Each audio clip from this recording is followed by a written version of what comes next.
Yo guys, welcome to The Last Lap. Don't forget to drop a lovely, juicy 5-star rating if you're watching on Apple Podcasts or Spotify. Hope you enjoy, and let's get into it.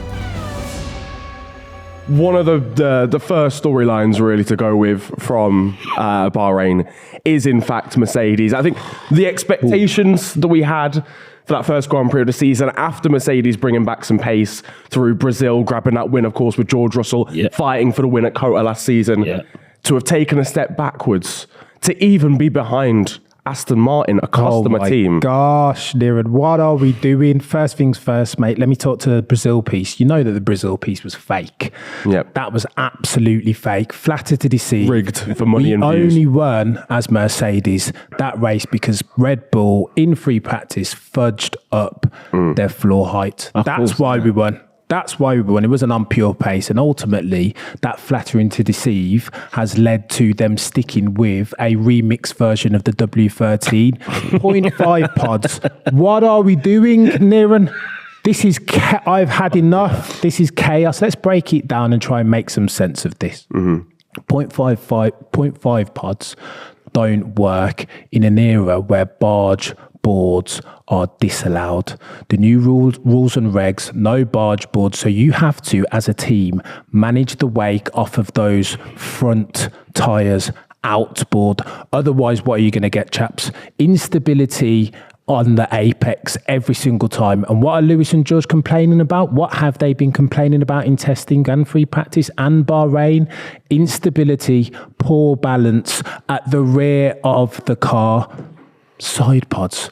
What are we doing, Mercedes? This is a joke now. And if we want to be UNICEF and Oxfam and do the kumbaya and have marshmallows around the fire, then cool, that's the modus operandi. That's what we want to do, mate.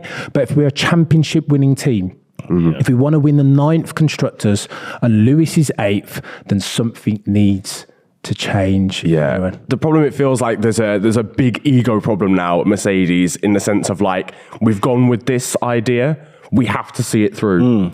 You know, when you make like a bad decision of a nightclub you're going to go to on a night out, and you brought out all your friends with you, Niran. and you get there's 6 other people in the club, but you stay there for like 2 hours because you have to firm it. That's what's going on right now. Niran, fail fast. Any management book worth its metal will tell you, fail fast. If you hire somebody that can't do the job, don't persevere with them. Don't throw good money after bad. Write it off, move on to the next one. And these guys, you're right, Niran, they're exhibiting a form of technical arrogance, exactly what Dan Fallows, who, by the way, Aston Martin did a very good thing in signing, Adrian Newey, deputy, and Adrian Newey don't do. They're open to exploring all ideas.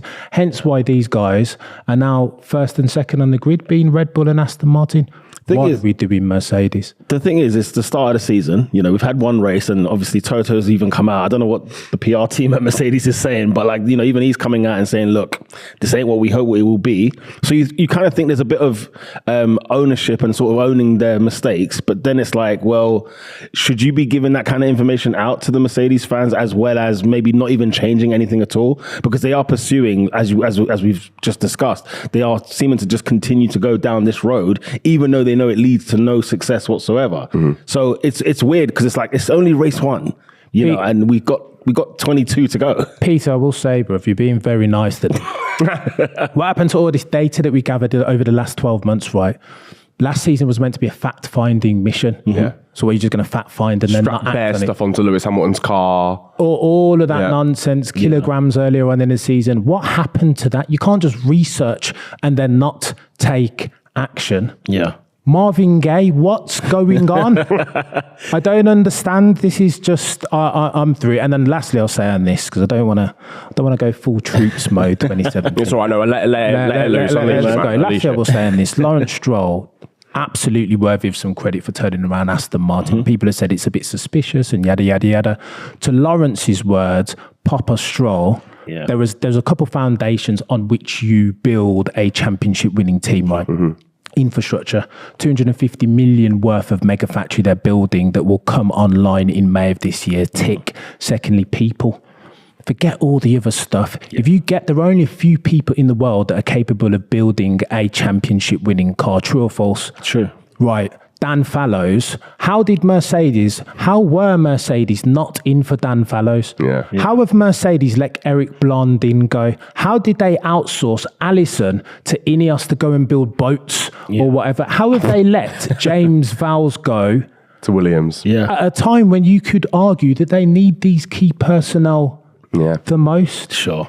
What are we doing? It almost gets forgotten about, doesn't it, in the world of Formula One? Because like, it's almost like the equivalent in football where you just like, you suddenly sack off your chief scout and you let your top physio go. Yeah. And all of these things come together to be able to people manage and obviously build a good car, research and development, all this jazz. It's not just the technical director. Bro, It's not just Toto Wolff, for example. Your success is a function of each one of these components. I'm telling you, Niran, Peter, it feels like Arsenal 2018 settings distance for Mercedes. God. Good grief. Massive transition, and post Sir Alex Ferguson, Man United. Mustafi play it all Bro. jazz, man. El Neni, like it's that type it's of that time, those who are just lazing about. I feel like there are similarities between both circumstances. Mercedes need to turn it around, man. Do you believe in like the noise that's been going on about like, Lewis had an idea of how this car should run this season, and it seemed like they hadn't been listening to him this year.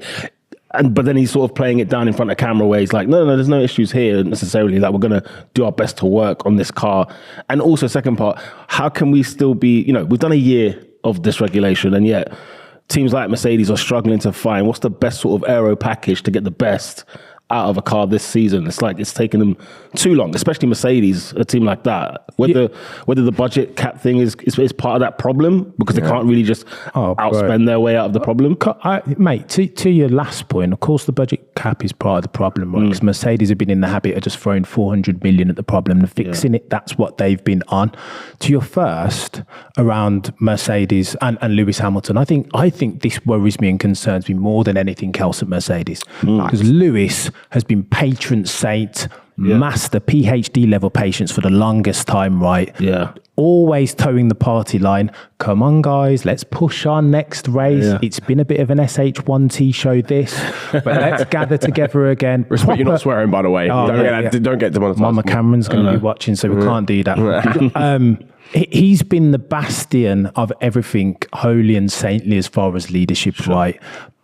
But that slipped as of last race, because you heard on Sky Sports F1, the podcast. Yeah.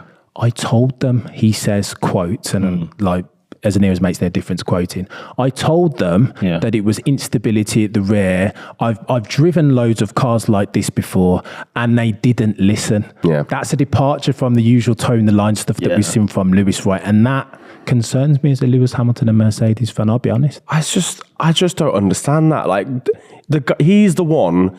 Like, look, he's a 7-time world champion, and he is the one driving the car. If he provides you feedback, you've got to listen to that realistically. You can't just go, yeah, Lewis, look, I hear that, but bruv, 0.5 of a side pod over there looking kind of nice. Just technical arrogance, bruv. Yeah. Mike Elliott, every time I hear him talking, even when he's talking about the plan B and potentially technical arrogance, epitomised the very thing that Adrian Newey and Dan Fallows have built a career off of not having.